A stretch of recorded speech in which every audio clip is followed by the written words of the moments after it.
নমস্কার, আমি অর্পিতা। নমস্কার, আমি ইন্দ্রাণী। শুরু করছি বিয়ন্ড পলিটিক্স, যুক্তি, তর্ক আর গপ্প। এত দিন ধরে লাগাতার এক মিথ্যে প্রচার চলছিল, নরেন্দ্র মোদী নিজেই তা ভেঙে চুরমার করে দিলেন। আসলে উনি ভেঙে চুরমার করতে অসম্ভব দক্ষ। তবু শুনি, কোন মিথ্যে প্রচার ভেঙে চুরমার করে দিলেন? ওনার মনোনয়ন জমা দেওয়ার আগে মা গঙ্গায় দাঁড়িয়ে মোদিজি নিজে বলেছেন উনি হিন্দু মুসলমান করেন না, হিন্দু মুসলমান করেন না। দেখো দেখো দেখো, ছবিটা শুধু দেখো।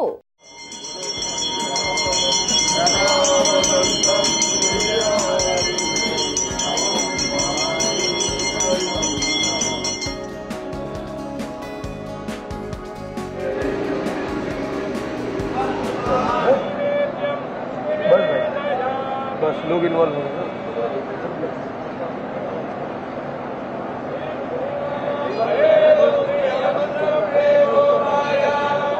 मैं जिस दिन हिंदू मुसलमान करूंगा ना, उस दिन मैं सार्वजनिक जीवन में रहने योग्य नहीं रहूंगा और मैं हिंदू मुसलमान नहीं करूंगा। ये मेरा संकल्प है। উনি মনোনয়ন পত্র জমা দেওয়ার আগে উনি মানে ধর্মনিরপেক্ষ দেশের প্রধানমন্ত্রী মনোনয়ন পত্র জমা দেওয়ার আগে গঙ্গায় নামলেন কেন? কাল ভৈরবের মন্দিরে গেলেন কেন? উনি কি মসজিদ, দরগা বা চার্চে গিয়েছিলেন? কেন যাবেন? উনি হিন্দু, তাই হিন্দু মন্দিরে গেছেন, গঙ্গায় নেমেছেন। তারপরে কাল ভৈরবের মন্দিরে গিয়ে পুজো দিয়েছেন, তারপর একজন সন্ন্যাসী পুরোহিতকে সঙ্গে নিয়ে মনোনয়ন পত্র দাখিল করেছেন। হ্যাঁ, এতে ক্ষতি কি? একজন হিন্দু হিন্দু ভগবান পুজো করবে, গঙ্গায় স্নান করবেন, এটাই তো স্বাভাবিক। নিশ্চয়ই করুন না। একজন মানুষ তার ইচ্ছে মতো ধর্মাচরণ করবে, এ তো আমাদের সংবিধানের অধিকার। কিন্তু উনি রাজনীতির মধ্যে ধর্মকে যে টেনে আনেন, সেটাই আপত্তি। রাজনীতির মধ্যে ধর্মকে টেনে আনছেন কেন? পরীক্ষা দিতে যাওয়ার আগে তোমার মা কপালে চন্দনের টিপ দিত না? পকেটে পুজোর ফুল দিত না? দিত, কিন্তু পাড়ার লোক ডেকে মাথায় ফোঁটা দিত না, পাড়ার লোক ডেকে পুজোর ফুল দেখাতো না। যদি কেউ দেখতো তাহলে সেটা তার ব্যক্তিগত আচরণ। এখানেও প্রধানমন্ত্রী এসব ব্যক্তিগত আচরণ হিসাবে করছেন না। উনি প্রধানমন্ত্রী, 140 কোটি হিন্দু, মুসলমান, বৌদ্ধ, শিখ, খ্রিস্টানের প্রধানমন্ত্রী। উনি নির্বাচনের ময়দানে এটা করতে পারেন না। কিন্তু উনি তো গঙ্গায় দাঁড়িয়ে সাফ জানিয়ে দিলেন উনি সার্বজনিক জীবনে হিন্দু মুসলমান করেন না। তাই নাকি? গত লোকসভা নির্বাচনে বিজেপির 303 জন সাংসদ, কতজন মুসলমান?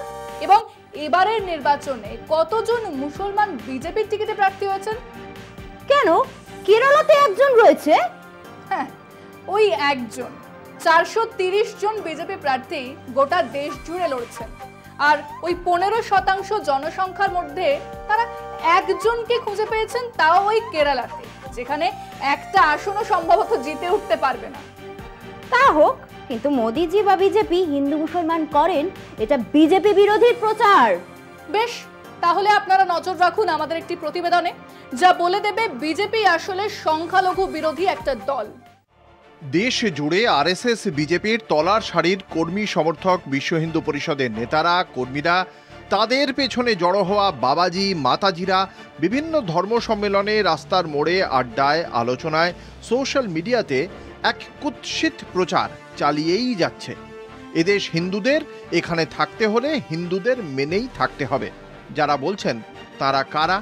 এঁরা হলেন আরএসএসের বিভিন্ন শাখা, বিজেপি, বিশ্ব হিন্দু পরিষদ, বজরং দল, এবিভিপি ইত্যাদিরা। কারণ তারা এটাই শিখেছে, তাদের প্রতিদিনের প্রার্থনায় এটাই আছে। মোদিজি বলেছেন দেশের কথা, দেশপ্রেমের কথা, তিরঙ্গার কথা। এদিকে তিনি আরএসএসের সদস্য, আরএসএসের প্রচারক। তো আরএসএসের এই একনিষ্ঠ ভক্ত রোজ সকালে উঠে নিয়মিত রাষ্ট্রীয় স্বয়ংসেবক সংঘের প্রার্থনা করেন। কি বলা আছে সেই প্রার্থনায়? প্রথম 2 স্তবকে কি লেখা আছে? নমস্তে সদা বৎসলে মাতৃভূমে ত্বয়া হিন্দু ভূমে সুখং বর্ধিতাহম মহামঙ্গলে পুণ্যভূমে তদার্থে পততেষা কায় নমস্তে নমস্তে। অর্থাৎ, হে মহামঙ্গলময়ী পুণ্যভূমি, এই হিন্দু ভূমিতেই আমি সুখে বড় হয়েছি। এই ভূমি মহামঙ্গলময় এবং পুণ্য।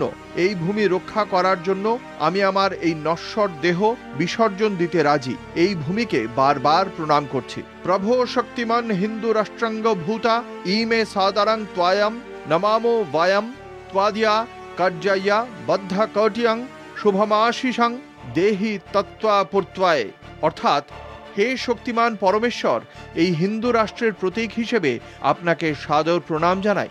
আপনার নির্দেশিত কাজের জন্যই আমরা প্রতিজ্ঞাবদ্ধ। সেই কাজ পূর্ণ করার জন্য আমাকে আশীর্বাদ করুন।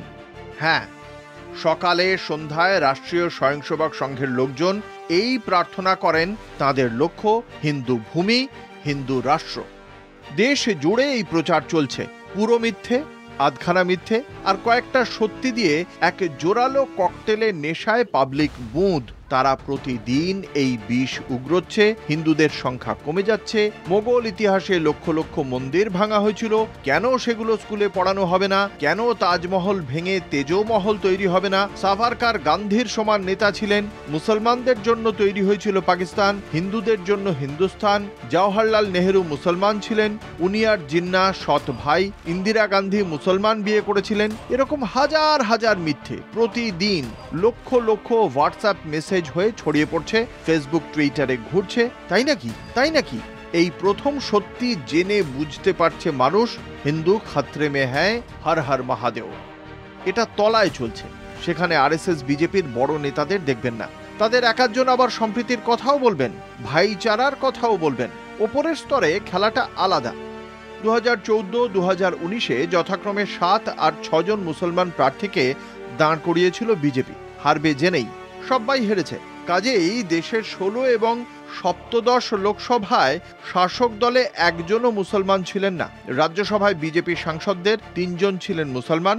মুখতার আব্বাস নাকভি, এমজে আকবর, সৈয়দ জাফর ইসলাম, 3 জনেরই মেয়াদ ফুরিয়েছে। একজনকেও আবার রাজ্যসভায় ফেরত পাঠানো হয়নি। আপাতত শাসক দলের সাংসদদের একজনও মুসলমান নয়। দেশের প্রতি 7 জনের একজন মুসলমান, এটা মাথায় রাখুন। এরপর আসুন উত্তরপ্রদেশে 2017-2022 বিপুল সংখ্যাগরিষ্ঠতা নিয়ে ক্ষমতায় এসেছে বিজেপি। জেতা ছেড়ে দিন, দুবারই একজনও মুসলিম প্রার্থী দাঁড় করায়নি মোদী শাহ যোগী। মাথায় রাখুন, উত্তরপ্রদেশে প্রতি 5 জনের একজন হলেন মুসলমান। আসুন অসমে, সেখানে 2016 আর 2021 মিলিয়ে 17 জন মুসলমান প্রার্থী দাঁড় করানো হয়েছিল। একজন মাত্র জিতেছিল, সেটাও 2016-তে। 2021-এ হিমন্ত বিশ্ব শর্মার সরকারে একজন মুসলমানও নেই।